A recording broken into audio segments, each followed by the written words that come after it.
Good afternoon, everyone. Vikas, Arora. I'm the UK search lead for mid-market and for our developer community. I've been at Microsoft for about 12 years. I was in Maps before, and I've had the pleasure of working with Ricky for a number of years, and with Grey Matter, and I'd like to thank them for inviting me today. Earlier this morning, we had James wow us with the future of search and where it's heading, and what are we doing other than going to space and allowing aliens to find whatever they need to do on Bing, maybe their route to planet Earth somehow without any symbols. But other than that, I'm looking to bring you back down to planet Earth and see how people are using search today. And effectively, there is no presentation at Microsoft without some facts and figures. So I'll be taking you through a bit of through you with a few figures, but I won't bore you to death with that. But primarily, the most important thing that I would like to set kind of a start today is that Bing is bigger than you think. There's been a number of changes within search and within the Bing ecosystem as a whole over the last few years. As mentioned, I've been at Microsoft for about 12 years. I spent 8 of that at Bing Maps, and I worked quite closely with the search team then. And then had the pleasure of joining search 3 years ago. And when I joined, we were trading at about sort of 7 to 8% market share. And a lot has changed since then. A lot has evolved. A lot of things have evolved in terms of our products, our platform, our features. But more importantly, the impact that has had on us as a business is how we've grown, primarily within the UK. So if we look at our quarter-on-quarter results, you can see a steady growth every quarter within the UK. But more importantly, the most greatest growth is what we've seen recently. So where do we stand at this present moment in the UK? So Bing currently serves around 32 million unique searches. That equates to just over 900 million monthly searches on Bing. Now, when we refer to Bing, we're not just referring to the lovely B search word and when you go onto bing.com, but we're referring to a whole ecosystem that sits behind that, or where we sit behind, sorry. In terms of market share, we're now just hitting 23%, and we're tipped to see growth over the course of the next quarter as well, and we'll announce that as soon as that comes out. But growth for us is not just about market share. It's about how do we serve our customers. It's how do we provide better data for our customers. How do we provide meaningful information when people go onto Bing and search for whatever entity, whatever information they're looking for. And there have been 2 recent contributing factors to that growth. The first one is Windows 10. Windows 10 for us, since its evolution, has driven a lot of change within the Bing world. We can see from Engadget and Forrester their comments around what Windows 10 has done. But more so, what's importantly, is this growing number of devices. The adoption rate in Bing is growing phenomenally. Sorry, Windows 10 is growing phenomenally. We're at 400 million plus devices worldwide running Windows 10. And through our partnership with our OEM device manufacturers and through some of our other partners, that will continue to grow. But that growth is great. What does it mean for us? Well, those of you that are on Windows 10 will notice the little search bar at the bottom of your toolbar, or your taskbar at the bottom. And those of you think that they've made Explorer easier for me. I can find my documents much easier now. Well, when you actually do perform a search in there, you'll find out that it's actually searching the web at the same time. So we're driving web results through the taskbar at the bottom. Not only that, those consumers that engage with Edge, which is the new browser within Bing, within Windows 10, actually retain Bing as their default search engine. And so we're seeing great traction there as well. And that's continuing to grow. We also, within Bing, have encapsulated and grasped the idea of having a partnership. I've worked quite extensively with partners over the years, and within search, we have some very well-known names there, as you can see. Some key brands there that form our partner network within this technology space. And it's interesting to see, you'll see some familiar, like with Apple, for argument's sake, with Siri and Spotlight. We're driving the web results and empowering people to actually collect more data through their phone devices or through MacBooks, etc. But also, not only are we using partners as a distribution method, we're also using partners to improve our search results. So we work quite closely with organizations like Yelp and Twitter to enrich the Bing experience that consumers have today. And through our growing syndication network with AOL, Yahoo, and in the US with Wall Street Journal, we are providing a great greater roadmap for consumers to actually reach Bing and actually drive more search. What's important though for our customers, and that includes partners, agencies and advertisers alike, is ease in using the platform. And so we've started to make it easier for companies to work with us. And that comes through a number of different assets, a number of different facets. And Blasic will go through some of the APIs later on as to how you as developers can actually take on board some of the APIs and tools that are available to make the adoption and the engagement of search easier for you. But what we've done, we have a user interface for all our customers when looking at search advertising and adopting search advertising. And we've made it easier for our customers to actually mirror what they have currently through platforms like AdWords and create an ability for them to encapsulate and import any campaigns that they're running currently directly into Bing. That cuts out hours of admin and creating campaigns all over again and repetition, just by being able to import how a campaign structure is set within AdWords and bring that directly into the platform. We work with a number of other developers as well and organizations. You can see a small list there like Marin, Kensho and DoubleClick, who also provide support for our community in making sure that they can actually bring Bing to the forefront. But our agency community one, which is also an extension of our partner network, can see that Bing today is delivering quite a bit of value to their customers. And there's just a handful here. And as you can see, the key things that we see there are in terms of value when we're looking at ROI and return on investment, but also in terms of cost. As a platform, for us, the key thing is that we're able to provide our customers with a good ROI and a good return on investment and results that drive change. But what's meaningful for us in terms of change is not necessarily also about ROI, but it's in addition to that is understanding our users and understanding our user base and how we can serve them better. So I'd like you to meet the Bing user here, and there's a number of us here in the room today. And effectively, what we're looking at is a mature audience, an audience that is a little bit more educated, an audience with a higher spending capacity and a higher propensity to buy. So Bing typically caters for that 25 to 54-year-old age gap or age group. In that sense, those individuals that actually go onto search have made a conscious decision to actually make a purchasing decision. And as a result of that, we see greater conversions within Bing than customers do with AdWords. That also is a contributing factor to us as a platform and as a network in terms of our growth and market share. But obviously there's that up to 25-year-old age gap that we're finding that we're not, you may think that we're losing out. Well, James alluded to voice today with Cortana. And what we can see here is that moving forwards, we are looking at the way the millennials currently use devices. And we see that the millennial audience, and there is no presentation without mentioning that magic word, the millennials, and the new digital revolution that we're in. What we see is that those millennials that actually do participate in voice search, 25% of those people will have tried it using it every day. So there's definitely an audience there that we can capture, and there's definitely an audience that we can work with and drive growth in search. And it's not just a fad. We've already been innovating in this space through Cortana, and what we do see is that the changing behavior in search is what's driving growth.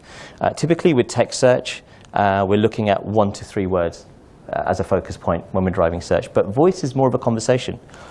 If you've used your Apple device and your iPhone, you'll say, Siri, can you tell me how to get from A to B? Or Siri, can you tell me the price of X? Cortana, is there a sale on at Debenhams? Etc., etc., etc. It's more of a conversation. It's a personal assistant. And those of you that took advantage of Cyber Monday and bought Echo and Dot and using Alexa, again, it's a conversation. It's an assistant. You're more likely to drive greater attachment to that device than you will with your PC moving forwards. So understanding the conversation and putting that conversation into context is quite important. And that is our kind of roadmap moving forwards. And to kind of demonstrate that, I'd like to take you through a short video of Cortana.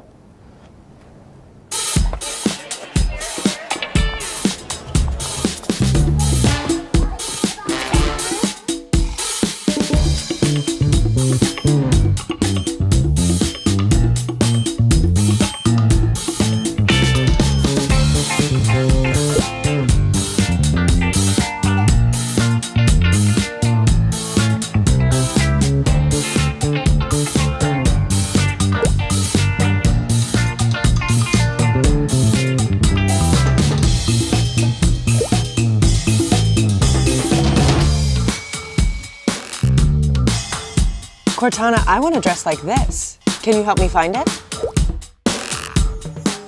I like this one. Yes, please. Can I get it in a size 6? Cool. Cortana, please give them my payment and shipping info.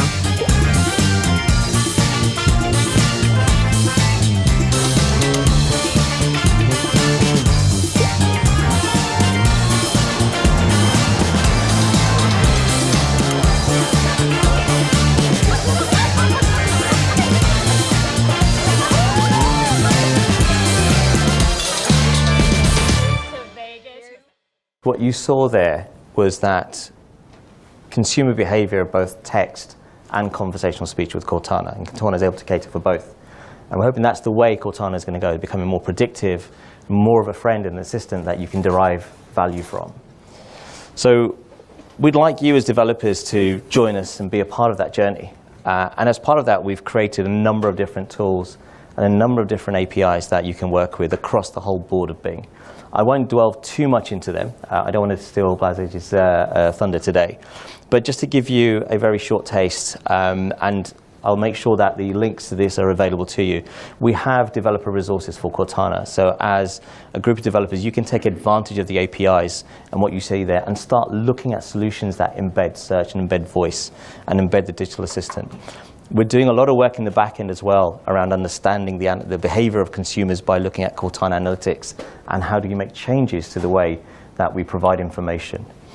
In addition to Cortana APIs, we have Bing Places for Business. Anyone played with Bing Places for Business at all today? So in terms of your customer base today, they obviously, going back to Ricky's point about 70 to 80% of business data has a geographic relevance. So as a result, your customers have a geographic relevance. Their data has a geographic relevance. So Bing Places for Business effectively allows organizations to ensure that they are readily available as a location on Bing Maps. And as a result, if we have their location, they're able to be searched via Cortana in Bing. As you can see, there's this endless thread that ties us all together. We also have similar solutions for our partners as well to embed Bing Places within the work that they do. And a number of different APIs, as you can see there, for Bing Places for partners. Web search API, the search API, image search, video search, and etc. Within Bing Ads as well, we provide a dev center for our community. And as you can see, there's a number of different developers there already using the Bing API. And the Bing API, and my friend Nitin at the back will correct me if I'm wrong, but it enables you to take a much greater control of Bing Ads, in as much as that you're able to derive some valuable business data behind what advertisers search for. So if you're currently working with the API, or you are looking to work with the Bing Search API, some of the analytical data that you can derive from that can be quite powerful. And tied into products like Bing Maps, Power BI, can give you meaningful business data about how advertisers are utilizing search today. So just kind of taking you under the hood a bit, of giving you a bit of more insight into Bing Search as a platform and touching on some of the key features and where we're going. When I joined Bing Ads, pretty much we were looking at just basic things like site link extensions, location and call extensions, so effectively showing an address, showing a phone number that you can click on to call, providing a tool like an editorial tool that allows you to offline play with the campaign, play with some of the information that you have within there, and just things like demographic retargeting. We've moved quite a bit since then now, being able to provide remarketing so that if you have organizations that are in a consumer space or providing a B2C service and they need to complete that interaction that their consumers briefly had on their homepage, remarketing as a feature allows you to retarget that individual and provide more data for them. Image extensions, providing a visual context to the ad, gives it a little bit more je ne sais quoi, especially ideal for retail, travel, auto, etc. Being able to provide expanded text ads, being able to provide a planner tool that allows our advertisers to take more meaningful information or provide more meaningful information when looking at the next campaign. But it's not just PC.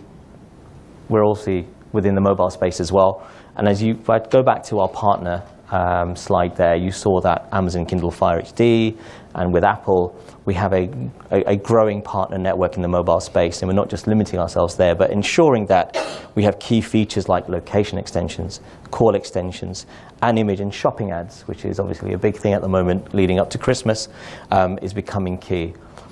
And for us, typically, mobile isn't the device that has a 6-inch screen. For us, it's the individual that's mobile now. You know, we see a number of people walking around with phablets, tablets, or even the PC itself, a laptop, is now mobile.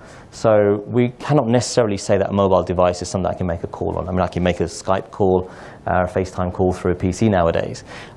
So when we're looking at mobile, when we're considering mobile, and for us as well, when we're developing our product and developing our feature set, we have to think of both parties, and we have to think of all the devices that individuals use. So we need to ensure that we have that seamless interaction, seamless flow of products and services across all device types. So what's coming soon for us? Well, we're playing with a number of different things. We're playing with things like new extensions, being able to provide something like, you know, get a quote, so a click extension. Being able to look at labels, being able to look at shared budgets. Companies, advertisers want to make effective use of their budgets.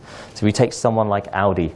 Obviously, they have different models of vehicles, Q7, Q3, Q5, A5, the list goes on. But being able to actually have a budget assigned for a single campaign and share that across different ad groups within a campaign is quite important for our advertisers. And we have the tools that enable you as developers to actually to embrace that for your organizations. But also we're moving one step ahead by looking at different partner ecosystems again, being able to book an Uber.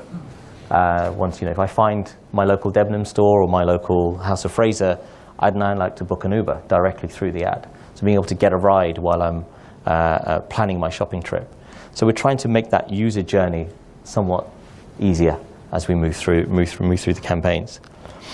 All in all, it comes back to purely this statement here. It's about ensuring that our organizations, regardless of who they are, whether they're an advertiser, whether they're a developer, or whether they're an organization its own, be it a two-man band or a multi-million corporation, it's about enabling them to take our tools and resources and allowing them to do more and achieve more. So thank you very much. Thank you for your time.